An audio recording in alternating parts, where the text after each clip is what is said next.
Кашель — это сигнал, значит, слабость пришла. Этот знак на дороге воткнула судьба.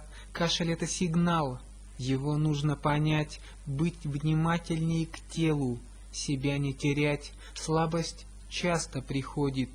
Вот и снова пришла, организмы слабеют, еще слабже душа.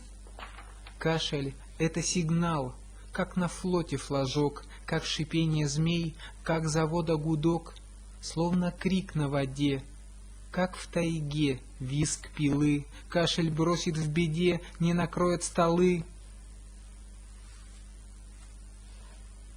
Организм твой слабеет, на работе пробел, конкуренция может положить неудел.